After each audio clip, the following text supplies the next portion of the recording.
వరుణుడి కోపం వచ్చి భాగ్యనగరాన్ని అంతా వర్షపు నీటితో అతలాకుతలం చేస్తూ ఉన్నాడు. ప్రజల చాయిస్ కాకుండా ఈ రాష్ట్ర ప్రభుత్వం మాకు ప్రజలు ఓట్లేసిరు గెలిచినాం కాబట్టి, పోయిన ప్రభుత్వం 1,00,000 కోట్లతో ఒక ప్రాజెక్టు చేసింది కాబట్టి మేము కూడా 1,00,000 కోట్లతో ఒక ప్రాజెక్టు చేద్దామని చెప్పి ఇప్పుడు అధికారంలోకి వచ్చినటువంటి ప్రభుత్వం పొద్దున్న లేస్తే మూసీ జపం చేస్తూ ఉన్నారు. పేద ప్రజలు ఏమనుకున్నారంటే పెద్దోళ్ళకి సంబంధించినటువంటి బంగ్లాలు, అడ్డదిడ్డంగా నిర్మించుకున్నటువంటి ఫామ్ హౌజులు, అడ్డదిడ్డంగా ఎంకరేజ్ చేసినటువంటి అతిథి గృహాలు ఏవైతే ఉంటాయో, నదులు, నదీ పరివాహక ప్రాంతాలు లేదా చెరువుల మధ్యలో కట్టినటువంటి కన్స్ట్రక్షన్స్ అన్నీ తొలగిస్తే హైదరాబాద్కి వర్షం కురిసినప్పుడు ఈ వరదల పంచాయతీ లేకుండా ప్రజలందరూ ప్రశాంతంగా ఉండొచ్చని అనుకున్నారు. తామొకటి తెలిస్తే ప్రభుత్వం ఇంకొకటి తెలిసింది. ప్రభుత్వం ముందుగా లేదా ఒకటి రెండింటిని కదిలించినట్టు చేసి, పెద్దోళ్ళకి సంబంధించినటువంటి బంగ్లాల్ని ఒకటి రెండింటిని కదిలించినట్టు చేసి, మొత్తం మూసీలో గత 2 దశాబ్దాలుగా పేద ప్రజలు వివిధ శాఖల నుంచి అనుమతులు తెచ్చి కట్టుకున్నటువంటి అనేక బంగ్లాలని, అనేక చిన్న చిన్న పూరి గుడిసెల్ని, పేద మధ్యతరగతికి సంబంధించిన ప్రజలకు సంబంధించిన ఇళ్ళని కూల్చివేస్తూ వచ్చింది. ఈ 3-4 రోజుల నుంచి కురిసిన వర్షాల వల్ల మేము ఉండేటువంటి నార్సింగ్ ప్రాంతంలో జరుగుతున్నటువంటి ఒక ప్రకృతి విధ్వంసం, ఒక అక్రమ నిర్మాణానికి సంబంధించి, సరే మేము పర్మిషన్ ఇచ్చినాం కదా హెచ్ఎండిఏ వాళ్ళం, ఇది సక్రమ నిర్మాణం అని అధికారులు అంటుండొచ్చు, బట్ అది అక్రమ నిర్మాణం. నేను చెప్పలే ఈ మాట, అది అక్రమ నిర్మాణం అని హెచ్ఎండిఏకి సంబంధించిన అధికారులే పోయి పోలీస్ స్టేషన్లో కేసు పెట్టిండ్రు.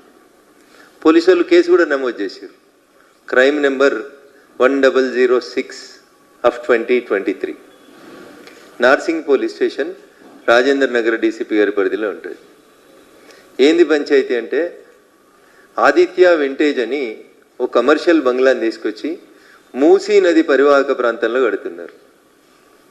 ఎండాకాలం అప్పుడు ఎండిపోయినప్పుడు నీళ్ళు ఏడున్నా ఏడలేవు అనేది కనబడకపోవచ్చు, కానీ పాపం వరుణుడు 2-3 రోజులుగా కురిసినటువంటి వర్షాల వల్ల, వరుణుడి కరుణ వల్ల ఇవన్నీ మూసీ నదిలోకి వచ్చినాయి. బఫర్ జోన్లో, ఎఫ్టీఎల్లో అడ్డగోలుగా నీటి ప్రవాహానికి అడ్డంగా కడుతున్నారని చెప్పి నీళ్లు కనబడతా ఉన్నాయి. పూర్తిగా ఎఫ్టీఎల్లో కట్టేస్తూ ఉన్నారు. ఇది అన్న మా మీడియా మిత్రులకు విజ్ఞప్తి, ఒక్కసారి మా ఇంటికి వచ్చి ఈ ప్రాంతాన్ని సందర్శించేందుకు పండుగ తెల్లారు రావాల్సింది కోరుతా ఉన్నాం. ఇక్కడ బేసికల్గా కొన్ని ప్రశ్నలు వస్తూ ఉన్నాయి. టీఆర్ఎస్ పర్మిషన్ ఇచ్చింది, మీరు వచ్చి ఆపేసారు. మళ్ళీ మీరు ఎందుకు అనుమతులు క్లియర్ చేసిర్రు? ఏ మంత్రి క్లియర్ చేసిండు? లేదా ముఖ్యమంత్రి గారు క్లియర్ చేసిర్రా? హెచ్ఎండిఏ అధికారులు క్లియర్ చేసిర్రా? ఎంత డబ్బులు చేతులు మారినాయి? నిజంగా రేవంత్ రెడ్డి గారికి చిత్తశుద్ధి ఉంటే, మహేష్ కుమార్ గౌడ్ గారు పిసిసి అధ్యక్షుడు అయితే మస్తు మాటలు మాట్లాడుతుంటాడు, మేము ఇది చేసినాం అది చేసినామని. అయ్యా పిసిసి అధ్యక్షుల వారు ఒకసారి చూడు ఈ ఫోటో, మీ ముఖ్యమంత్రి గారి దృష్టికి తీసుకుపోండి. మొత్తం నీళ్ళే ఉన్నాయి మీ మూసిలా.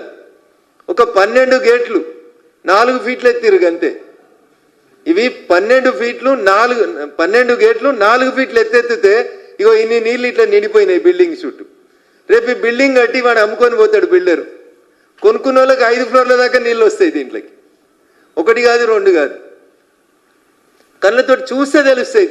దీని ఏదో పెద్దగా సైంటిస్టులు వచ్చి, రెవెన్యూ వాళ్ళు వచ్చి ఏదో చేయాల్సినటువంటి అవసరం లేదు. మీరు అక్కడికి వచ్చి నిల్చుంటే రింగ్ రోడ్డు మీద నార్సింగి పోలీస్ స్టేషన్కి ఎదురుగా నిల్చొని పోలీస్ స్టేషన్కి అపోజిట్ సైడ్ చూస్తే మీకు ఇంత స్పష్టంగా కనబడుతుంటాయి. రింగ్ రోడ్డుకి 100 గజాలు సర్వీస్ రోడ్డు మింగి కడుతున్నారు.